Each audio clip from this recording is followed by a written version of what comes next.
Вести на Слободна ТВ. Лидерот на ВМРО ДПМН Христијан Мицковски повторно ја обвини владата за економско и енергетско фијаско, порачувајќи дека на компаниите и на граѓаните им е потребна помош. Во објава на Facebook, Мицковски денеска пишува дека македонското стопанство плаќа 8 најскапа струја во Европа и дека СДСМ за 5 години ја зголемиле цената на струјата за 2,5 пати. Мицковски тврди дека во периодот дека тој бил генерален директор на Елем, домашните компании плаќале четврта најевтина струја во Европа, порачувајќи дека не е се до кризата, туку има нешто и во знаењето. Тој завчера пред премиерот Димитар Ковачевски представи план за справување со енергетската криза. Со премиерот Ковачевски се договорија ВМРО ДПМН да ги достави своите контакти за набавка на поевтини енергенси до министерот за економија Крешник Бектеши, што според опозицијската партија веќе било направено. Најави консултација за мерки во справувањето со последиците од енергетската криза и потребна набавка на енергенси.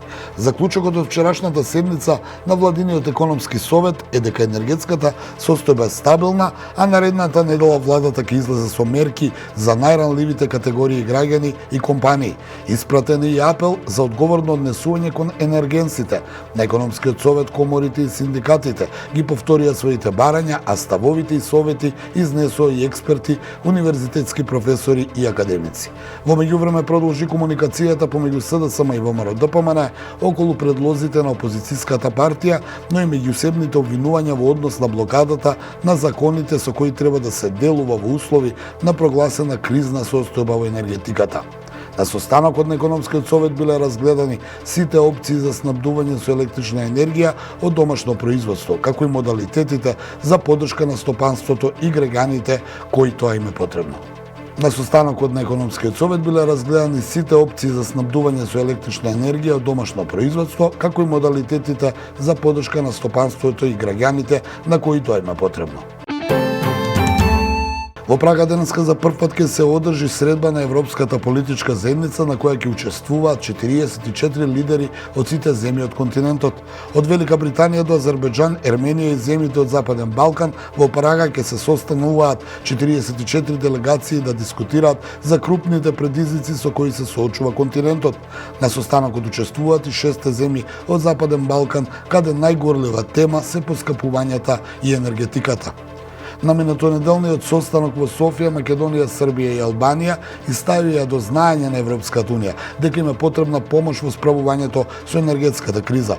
Планот според дипломатски извори е да им се помогне на земјите од регионот да се придружат кон енергетската платформа на Европската унија. Енергетската платформа на Унијата, која стартуваше во првата половина од оваа година, има за цел да им помогне на земјите членки во диверзификацијата на изворите на енергија и да се координираат за набавка на енергенси преку доброволно заедничко купување на газ и хидроген. Ова е една од алатките кои треба да им помогнат да се намали зависноста од рускиот газ. Освен вклучувањето во енергетската платформа, Европската комисија вели дека има намера да обрне посебно внимание кон областите кои се најзасегнати од кризата предизвикана од војната во Украина. На состанокот ќе учествува и македонска делегација предводена од премиерот Димитар Ковачевски. Борбената група на НАТО во Словачка, што беше создадена за подобра заштита на источното крило на Алијансата, е подготвена за акција, пренесуваат западните агенции. Од НАТО е соопштено дека по неколкумесечните интензивни увежбувања мултинационалните борбени сили на неодамна завршената вежба Силно единство демонстрирале способност и целосна подготвеност за извршување на предвидените задачи. Борбената група е составена од 14.600 војници на армиите на Германија, Чешка, САД, Словенија и најголем дел од нив, околу 13.500 од Словачка. Заекнувањето на источното крило на НАТО доаѓа како одговор на руската инвазија на Украина. Слични активности спроведуваат и армиите на трите балтички држави Естонија, Летонија и Литванија, како и армиите на Унгарија, Романија и Бугарија.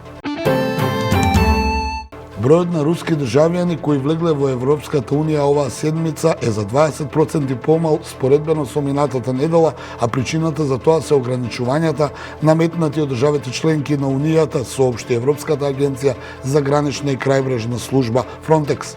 Речиси 53.000 руски државјани влегле во Европската унија од 26 септември до 2 октомври, од кои најмногу преку Финска, а нешто помалку и преку Естонија и Полска, а кои доаѓаат од Украина, информира Фронтекс. Полска и Балтичките држави воведоа строги ограничувања за руските граѓани согласно санкциите воведени по руската инвазија на Украина. Повеќе од 200.000 резервисти се мобилизирани во руската армија, откако беше објавена делумната воена мобилизација во Русија поради војната во Украина. Ова беа најновите вести на Слободна ТВ.